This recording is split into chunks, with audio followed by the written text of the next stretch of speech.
안녕하십니까.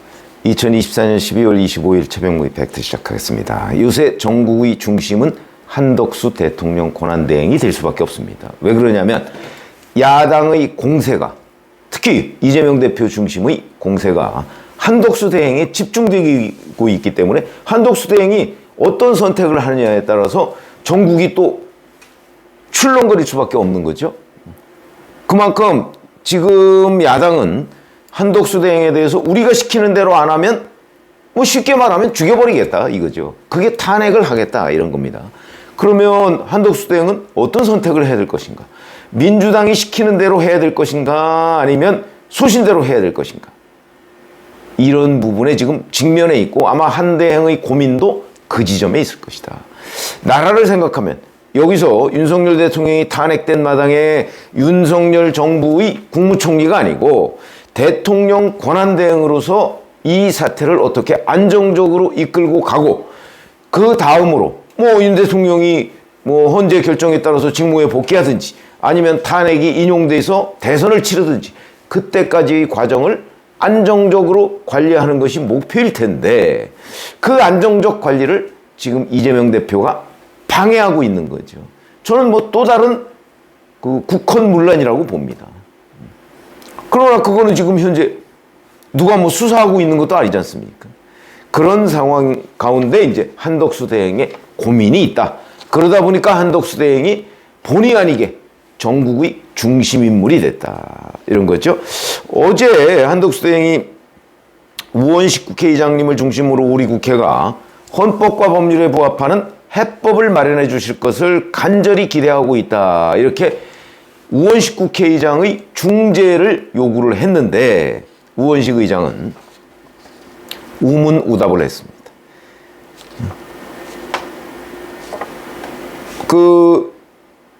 이게 틀린 얘기다 이렇게 얘기를 했습니다. 행정부가 알아서 하라. 그러면서 마치 떠넘기면 안 된다 뭐 이런 식인데 이걸 그러니까 왜 우문현답이 아니고 우문우답이라고 하느냐. 한덕수 대행이 우원식 국회의장의 그 타협안 모색 뭐 이런 거를 요구했던 거는 지금 내란 특검법이나 김건희 특검법의 특별검사 추천이 야당 단독으로 사실상 단독으로 야당이 지명하는 특별검사 이렇게 제도화되어 있습니다. 이게 우현적이냐 아니냐 하는 문제를 좀 먼저 따져달라는 겁니다.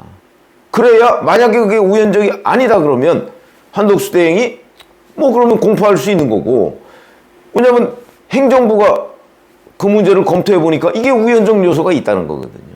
왜냐하면 검사의 수사권은 행정권에 속하는 건데 그걸 국회 야당이 제도화한다? 여야 합의도 없는데 이런 상황은 그 우현적이다 하는 게 행정부의 판단으로 보입니다.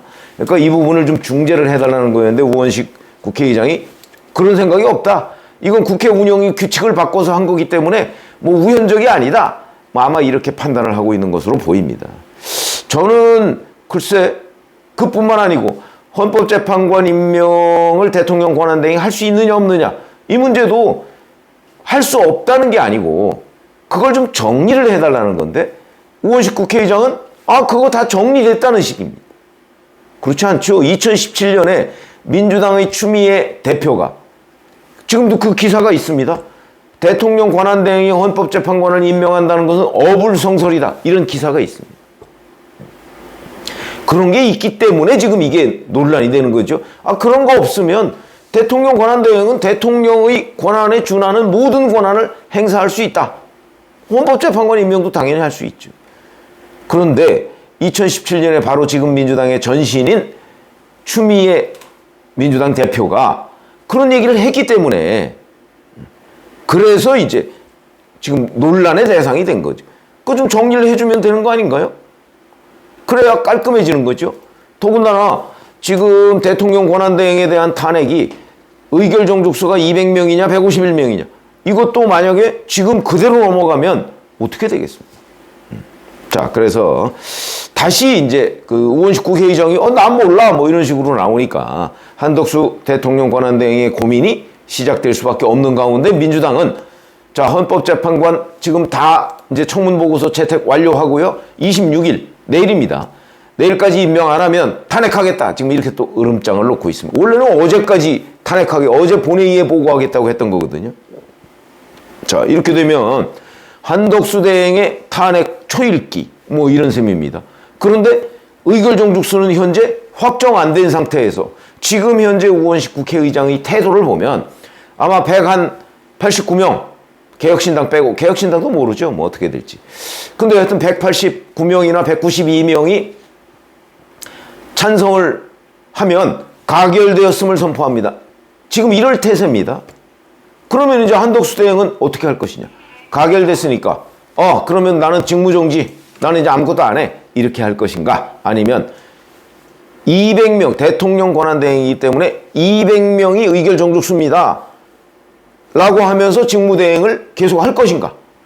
지금 권성동 국민의힘 대표 대행은 그렇게 얘기를 했습니다. 계속 해야 된다. 왜? 의결정족수가 200명이니까. 이렇게 얘기를 하는 거거든요. 자, 그런 점에서 본다면 이 야당, 특히 이재명 대표의 이 국정 무력화 이런 부분에 관해서 결론 없이 가면 제가 어저께 말씀드렸듯이 아수라장이 됩니다. 우원식 국회의장은 지금 현재 어찌 보면 한덕수 대행과 함께 국가 최고 지도자입니다. 그러면 이런 혼란이 뻔히 예상되는 사태에 대해서 나 몰라라 하면은 무책임한 일이죠.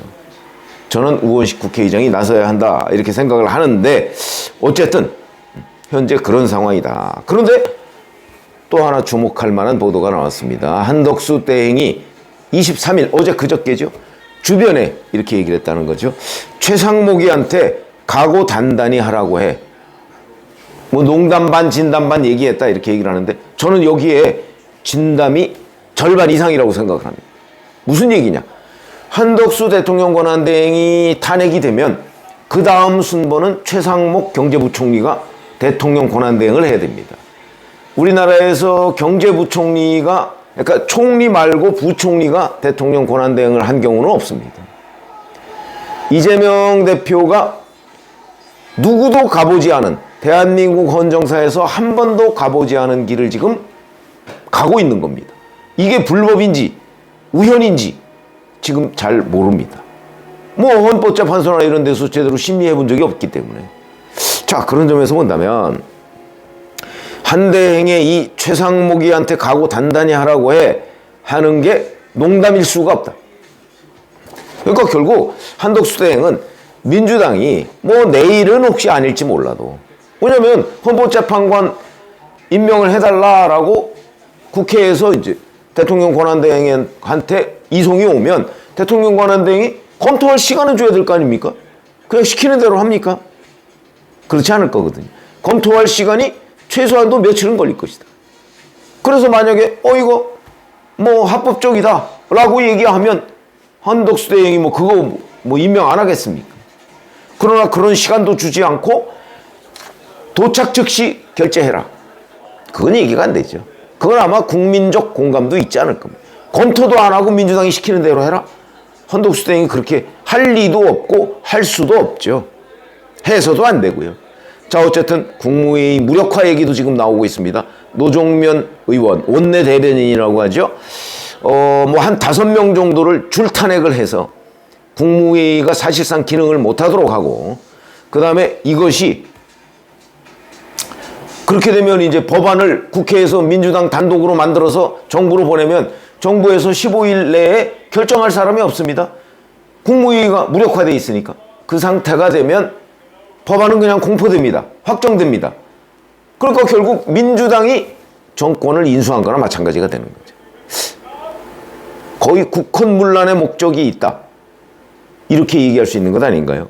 이런 상황까지도 저는 한덕수 대통령 권한대행이 지금 상정을 하고 있기 때문에 그러면 본인에 대한 탄핵은 궁극적으로 불가피하다. 아마 이렇게 보고 있는 것으로 보입니다. 그러니까 나는 각오를 단단히 하고 지금 대통령 권한대행을 하고 있는데 민주당 지금 태도로 봐서는 나도 탄핵할 것 같으니까 내가 탄핵당하면 최상목 경제부총리가 대통령 권한대행을 해야 된다. 나도 지금 각오를 하고 있지만 최상목 대행도 지금부터, 대행이 아니죠, 경제부총리도 지금부터 각오를 단단히 하고 준비를 하고 있어라. 저는 그런 얘기로 보입니다. 자, 그런 점에서 본다면 이제 한덕수 대행 탄핵 민주당이 결국은 밀어붙일 걸로 보입니다. 왜냐하면 제가 보기에는 한덕수 대행이 이재명 대표가 시키는 대로 해서도 안 되고 할 수도 없죠. 그러니까 결국은 탄핵할 걸로 보이는데, 그랬을 때 우리 국민들이 자, 이거는 이재명 대표의 국정 무력화다라고 판단을 더 많이 할지, 아니면 아니야 이거는 불가피해, 내란 잔불을 끈다고, 그래 이건 내란 잔불을 꺼야 돼, 이렇게 생각하는 사람이 다수일지. 국면은 윤석열 이재명 국면에서 이제 한덕수 이재명 국면으로 바뀌어 갑니다. 여론은 좀 달라질 거라고 봅니다. 지금 한덕수 대행이 안정적으로 국정을 관리하고 있죠. 근데 이거를 못하게 하는 이 부분에 대한 여론, 저는 민주당이 지금 한덕수 대행에 대해서 탄핵한다 그러고 계속 미루고 하는 것도 바로 그런 원인이라고 봅니다. 주저하고 있는 이유, 역풍이 우려되는 거죠. 노정면 원내대변인의 그런 주장에 대해서 이건 당론이 아니다, 개인 생각이다라고 했던 것도 한번 치고 빠지기죠. 여론을 보려고. 근데 여론이 민주당이 여전히 우호적이다, 아마 그러면 할 겁니다. 국헌문란이고 뭐고 할 겁니다. 그게 이재명 대표 스타일로 보이는데, 자, 그럴 경우에 과연 윤석열 이재명 국면에서는 이재명 대표가 탄핵소추안 가결로 승리한 걸로 보이지만, 한덕수 이재명 국면에서 과연 이재명 대표가 또 승리할 수 있을 것인가. 그렇게 되면 이제 그 다음에는 최상목 이재명 국면이 되는 거죠. 그럼 최상목 경제부총리는 또 이재명 대표가 시키는 대로 할 것인가. 그렇지 않을 거요. 그런 점에서 본다면 저는 한덕수 대행이 최상목 경제부총리한테 각오 단단히 하라고 하는 게 굉장히 의미 있는 속마음이다. 아마 한덕수 대행은 지금 당장이라도 그냥 때려치우고 싶을 거지만 본인의 책임감 때문에, 대통령 권한대행이라는 책임감 때문에 이걸 놓지 못하고 국정을 안정적으로 끌고 가야 되겠다, 이렇게 하루하루 아마 각오를 새롭게 하고 있을 겁니다. 그 각오를 이제 최상목 경제부총리도 해야 할 상황이 됐고, 그거를 한덕수 대행이 농담처럼 얘기한 것이다, 이렇게 판단이 됩니다. 고맙습니다.